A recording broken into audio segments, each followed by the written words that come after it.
इस वीडियो में हम जानेंगे ट्रांसफार्मर के फुल डिटेल्स। ट्रांसफार्मर क्या है? Welcome to my YouTube channel. Please like and subscribe to my YouTube channel.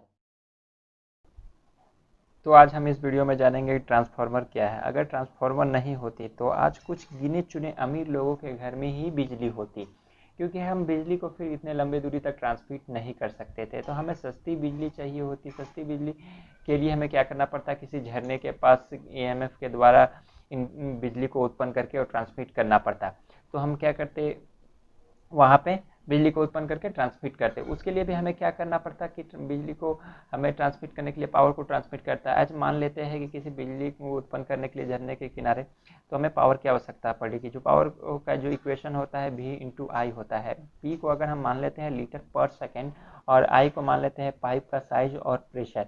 अगर हमको पावर बढ़ाना होता तो करंट को हमको बढ़ाना पड़ता है, जो कि हम नहीं कर सकते। करंट को हम नहीं बढ़ा सकते। अगर करंट को हम बढ़ाते हैं तो हमें तार का मोटाई भी बढ़ाना पड़ेगा। अगर हमको बहुत ज़्यादा पावर चाहिए तो बहुत ज़्यादा करंट को बढ़ाना पड़ेगा। अगर करंट बहुत ज़्यादा बढ़ाते हैं तो क्या होगा कि तार का साइज बढ़ाना पड़ेगा। लाइक टाटा नैनो कार जितना साइज, तो उतना साइज हमें तार के मोटाई को अगर हम बढ़ाते हैं तो हमारा क्या होगा कि खर्च भी बहुत ज़्यादा बढ़ जाएगी। तो खर्च कैसे कम करें, तो उसके लिए हमें क्या करना पड़ेगा कि वोल्टेज को हमको इंक्रीज करना होगा।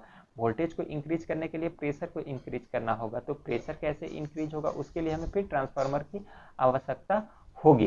ट्रांसफार्मर क्या करेगा कि बहुत ज़्यादा वोल्टेज, बहुत ज़्यादा मात्राओं में वोल्टेज को इंक्रीज करेगा। ये एक दो वोल्टेज की बात नहीं कर रहा है मैं, यहाँ पे लाखों हजारों वोल्ट को ये क्या करेगा कि इंक्रीज करेगा। ये तो रहा हमारे बड़े भरकम ट्रांसफार्मर। हम आज रोजमर्रा के जीवन में भी हम छोटे छोटे ट्रांसफार्मर का इस्तेमाल करते हैं, जो कि हमारे घरों में जो बिजली आती है 220 वोल्ट, उससे भी कम करने के लिए हम ट्रांसफार्मर का उपयोग करते हैं। जैसे हमारा मोबाइल का चार्जर एडेप्टर, ये 220 वोल्ट को 2 वोल्ट, 3 वोल्ट, 5 वोल्ट, 12 वोल्ट में ऐसे बदल कर हमें देती है। तो हम जान लेते हैं कि ट्रांसफार्मर क्या है, हमें ट्रांसफार्मर का यूज क्या है, ट्रांसफार्मर क्यों हम लगाते हैं।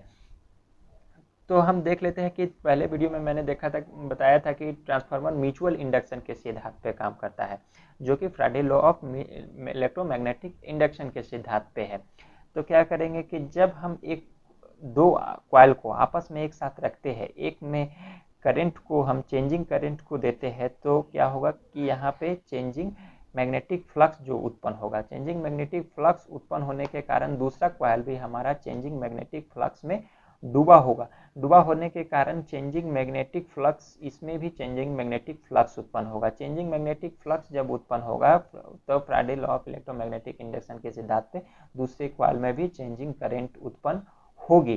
चेंजिंग करंट उत्पन्न होगा तो यहाँ पे ईएमएफ जनरेट होगा, जो कि हमारे टर्न्स के ऊपर डिपेंड करेंगे कि ये टर्न्स कितनी है। ऐसा इसको और अच्छे से जानने के लिए हम देख लेते हैं कि एक फेरोमैग्नेटिक मटेरियल के एक कोर पे कुछ टर्न्स को हम लपेट कर क्या कर सकते हैं कि वोल्टेज को कम या ज़्यादा कर सकते हैं। एक्चुअली ट्रांसफार्मर यही करता है, वोल्टेज को कम बेसी करता है। या तो वोल्टेज को हम कम कर सकते हैं या तो वोल्टेज को बेसी कर सकते हैं। अगर हम कुछ वोल्टेज प्राइमरी में देते हैं तो वो वोल्टेज हमें उससे कम चाहिए होता है या उससे बेसी चाहिए होता है। ये फेरोमैग्नेटिक मटेरियल पर ही हम लोग क्यों वाइंडिंग करते हैं, तो इससे क्या होता है कि मैग्नेटिक जो फ्लक्स जो होते हैं उसका लीकेज कम होता है, इसलिए हम इसका इस्तेमाल करते हैं।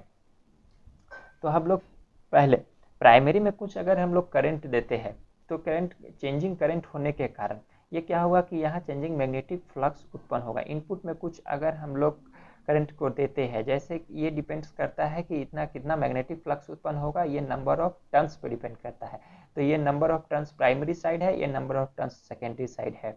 ये प्राइमरी वोल्टेज का सोर्स है और ये सेकेंडरी वोल्टेज का सोर्स है, जो कि ईएमएफ, ये इनपुट और ये आउटपुट। हम देख लेते हैं कि जब हम इसमें कुछ करंट को देते हैं तो वो टर्न्स के ऊपर मैग्नेटिक फ्लक्स उत्पन्न होगा। चेंजिंग मैग्नेटिक फ्लक्स की कितने हमारे टर्न्स है, और चेंजिंग मैग्नेटिक फ्लक्स क्या होगा कि फेरोमैग्नेटिक मटेरियल से होकर वो सेकेंडरी को कट करेगा। जब वो सेकेंडरी को कट करेगा तो सेकेंडरी के ऊपर भी एक हमारा चेंजिंग मैग्नेटिक फ्लक्स उत्पन्न होगा, उसके कारण भी यहाँ पे सेकेंडरी साइड में ईएमएफ इंड्यूस हो गए। ये डिपेंड्स करेगा हमारे नंबर ऑफ टर्न्स पे। नंबर ऑफ टर्न्स और जो प्राइमरी में जो इंड्यूस ईएमएफ हुआ है उस पर डिपेंड्स करेगा। यानी कि ईएस यानी कि सेकेंडरी ईएमएफ जो होगा वो NS, number of turns secondary side, और डी फ्लक्स और dt पे डिपेंड करेगा। जो कि हमारा ये प्राइमरी साइड का होगा ये फ्लक्स। जब ये क्या होगा कि जब ये तो हमारा वोल्टेज होगा ऐसे, जब हम इसको सोर्स के साथ में जोड़ते हैं और ये टर्मिनल वोल्टेज सेम नहीं होंगे, क्योंकि इसका भी कुछ रेजिस्टेंस होने के कारण इसमें वोल्टेज कम होगी। आज हम जूम कर लेते हैं कि इसका रेजिस्टेंस 0 है, तो प्राइमरी साइड का जो वोल्टेज होगा वो टर्मिनल वोल्टेज के बराबर होगा। उसी तरह से सेकेंडरी प्राइमरी साइड में भी अगर हम कुछ यहाँ पे करंट चेंजिंग करंट देते हैं, तो चेंजिंग करंट देने के कारण यहाँ भी मैग्नेटिक फ्लक्स बन रहा है चेंजिंग, तो इसके ऊपर भी कुछ करंट इंड्यूस ईएमएफ भी, इसमें भी इंड्यूस ईएमएफ होगा, तो इसमें भी प्राइमरी पे ये डिपेंड्स करेगा। और जितना ही ईएमएफ इसमें होगा कट करेगा, जितना ईएमएफ करंट बनेगा उतना ही चेंजिंग मैग्नेटिक फ्लक्स बनेंगे, तो वो डिपेंड किस पे करेगा, टर्न्स के ऊपर डिपेंड करेगा। NP D flux by D T, यहाँ पे डी फ्लक्स होगा वो प्राइमरी का ही होगा, जो कि ये जो दिया हुआ वोल्टेज के बराबर ही होगा। एज हम रिज्यूम कर लेते हैं, इसका रेजिस्टेंस जो होगा अगर 0 होता है तो, हालांकि ऐसा नहीं होता है लेकिन इसका रेजिस्टेंस 0 होता है अगर, तो ये बराबर होगा जो हम लोग प्राइमरी साइड में वोल्टेज दिए है उसके। तो अगर हम इसको डिवाइड करते हैं VS और VP को, तो ये क्या होगा कि डी फ्लक्स और DT कैंसल आउट हो जाएगा दोनों में, तो क्या हो जाएगा NS और NP। तो हम लोग क्या देख सकते हैं कि जो प्राइमरी साइड का जो वोल्टेज होगा वो टर्न्स पे डिपेंड करेगी, क्या होगी कि टर्न्स पे डिपेंड करेगी। अगर वोल्टेज को अगर हमें बढ़ाना है तो प्राइमरी साइड के टर्न्स को भी बढ़ाना होगा, अगर वोल्टेज कम करने हैं तो सेकेंडरी साइड के टर्न्स को भी हमें क्या करना होगा कि कम करनी होगी प्राइमरी के मुताबिक। तो हम लोग देख सकते हैं कि कुछ टर्न्स के साथ में खेलकर हम वोल्टेज को कम या अधिक कर सकते हैं। और अधिक जानकारी के लिए यहाँ क्या देखते हैं कि जब ये सेकेंडरी साइड का जो हमारा वोल्टेज होगा वो किस पे डिपेंड करेगा, नंबर ऑफ टर्न्स पे डिपेंड करेगा। व्हेन जब सेकेंडरी साइड का नंबर ऑफ टर्न्स अधिक होंगे प्राइमरी से, तो हमारा ट्रांसफार्मर स्टेप अप होगा, यानी कि हमारा वोल्टेज जो होगा वो बढ़ जाएगा। उसी प्रकार अगर हमारा प्राइमरी का नंबर ऑफ टर्न्स सेकेंडरी से अधिक होती है तो हमारा वोल्टेज कम हो जाएगा, यानी ट्रांसफार्मर जो होगा वो वोल्टेज को डाउन कर देगा। और हम लोग जानते हैं कि एक आइडियल ट्रांसफार्मर में क्या होता है कि जो इनपुट का जो पावर होता है वो आउटपुट के पावर के बराबर होता है। तो हम लोग क्या देखेंगे कि पावर का जो इक्वेशन है वो V into I into V, तो I क्या होगा और V ये प्राइमरी साइड के I इंटू वी और I into V secondary side के। तो हम लोग क्या देखते हैं कि अगर हम इसको भाग लगाते हैं, डिवाइड करते हैं, यानी कि करंट ऑफ सेकेंडरी साइड को भाग लगाते हैं प्राइमरी साइड के करंट को, तो हम लोग ये क्या हो जाएगा यहाँ पे Vp बाई VS हमने पिछले उसमें बताया कि ये किस पे डिपेंड करता है, तो ये नंबर ऑफ टर्न्स के ऊपर डिपेंड करते हैं। तो नंबर ऑफ टर्न्स पे डिपेंड करता है तो करंट भी क्या होगा कि नंबर ऑफ टर्न्स पे ही डिपेंड करेगा। अगर करंट को हमको सेकेंडरी साइड के करंट को कम करना है तो सेकेंडरी साइड के टर्न्स को बढ़ाना होगा, यानी वोल्टेज को बढ़ाना पड़ेगा, तब जाके ये हमारा करंट डाउन हो जाएगा। वोल्टेज ऐसे ही नहीं बढ़ जाएगा, अगर ऐसे बढ़ेगा है तो हमारा जो इक्वेशन है वो एनर्जी, लॉ ऑफ एनर्जी, वो इक्वेशन कोलैप्स हो जाएगा। इसलिए हमें किसी एक को कम करके किसी एक को ही बढ़ाना पड़ेगा। अगर हम वोल्टेज को बढ़ाते हैं तो करंट हमारा डाउन होगा ही होगा, ये फ्री में हमें वोल्टेज बेसी नहीं मिलेगी, इसके लिए हमें एक को बलिदान देना ही पड़ेगा, यानी कि करंट क्या होगा कि कम हो जाएगा वोल्टेज से।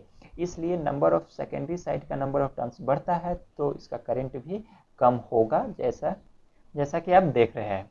क्या है, मैंने पिछले इक्वेशन में बताया था कि अगर प्राइमरी सेकेंडरी साइड का वोल्टेज बढ़ता है तो वो टर्न्स पे डिपेंड करता है, अगर सेकेंडरी का टर्न्स अगर बढ़ता है तो ये वोल्टेज भी क्या होगा कि बढ़ जाएगा। जैसे कि सेकेंडरी साइड का टर्न्स प्राइमरी साइड के टर्न्स से अधिक होता है तो वो स्टेप अप ट्रांसफार्मर होता है, यानी कि अगर यहाँ पे VS बढ़ता है तो क्या होगा कि IS कम हो जाएगी, यानी कि वोल्टेज बढ़ेगा तो करंट कम हो जाएगी, यानी कि करंट डाउन हो जाएगा। उसी प्रकार अगर प्राइमरी साइड का number of turns secondary side के नंबर ऑफ टर्न्स से अधिक होता है तो ये क्या होगा, प्राइमरी का वोल्टेज सेकेंडरी के वोल्टेज से अधिक होगा, यानी कि वोल्टेज जो होगा वो हमारा सेकेंडरी साइड डाउन हो जाएगा, यानी कि और इसमें क्या होगा कि हमारा जो IS करंट जो होगा सेकेंडरी साइड का वो बढ़ जाएगा।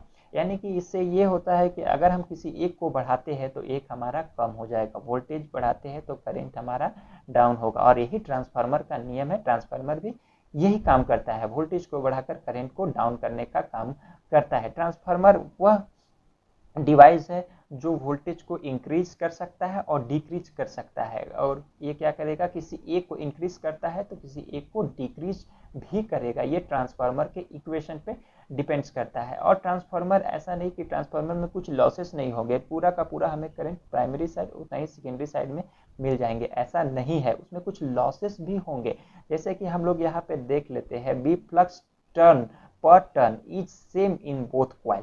अगर टर्न्स दोनों कॉइल में अगर सेम होते हैं तो क्या फ्लक्स भी दोनों कॉइल में सेम होंगे? नहीं, ऐसा नहीं होगा। कुछ फ्लक्स जो होंगे वो लीकेज हो जाएगा, यानी कि जितना फ्लक्स प्राइमरी साइड में होंगे उतना ही फ्लक्स सेकेंडरी साइड में नहीं होगा।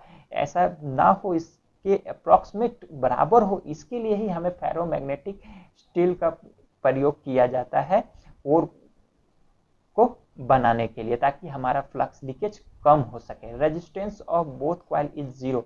क्या दोनों कॉइल का रेजिस्टेंस जीरो हो सकता है? ऐसा नहीं होगा। अगर दोनों में रेजिस्टेंस जीरो नहीं होते हैं, अगर रेजिस्टेंस होगा तो आई स्क्वायर आर लॉसेस हिट के रूप फॉर्म में हमें देखने को मिलेगा ही मिलेगा। ऐसा नहीं है कि दोनों कॉइल का रेजिस्टेंस जीरो होता है, रेजिस्टेंस जीरो नहीं होता है। और तीसरा पॉइंट है कि iron core will help with flux leakage. Iron core, ferromagnetic जो होता है वो आयरन कोर, वो हमारे फ्लक्स लीकेज को कम करता है, यानी कि एकदम बंद नहीं कर देता है, उसको कम करता है। यस, ये सही है, ये कम करता है। और इसके साइड इफेक्ट्स जो होते हैं वो ईडी करंट और हिस्टैरिसीस लॉस होते हैं। हिस्टैरिसीस लॉस और ईडी करंट लॉस को ये कम भी करता है, ताकि फेरोमैग्नेटिक मटेरियल जब फ्लक्स उत्पन्न होगा तो वो क्या करेगा कि आई स्क्वायर आर के तहत लॉसेस भी होंगे, जिसके कारण वहाँ कुछ हीट के फॉर्म दिखेगा, जिसको ईडी करंट ही कहते हैं। उसी को कम करने के लिए फेरोमैग्नेटिक आयरन कोर का इस्तेमाल किया जाता है ट्रांसफार्मर को बनाने के लिए, क्योंकि उसी पर कुछ टर्न्स को लपेटकर ट्रांसफार्मर को बनाया जाता है। ट्रांसफार्मर जो है वह डिवाइस है जो वोल्टेज को बढ़ाकर करंट को कम कर देती है, और करंट को, वोल्टेज को कम और करंट को अधिक करने का काम करती है। फिलहाल इस वीडियो में इतना ही। धन्यवाद।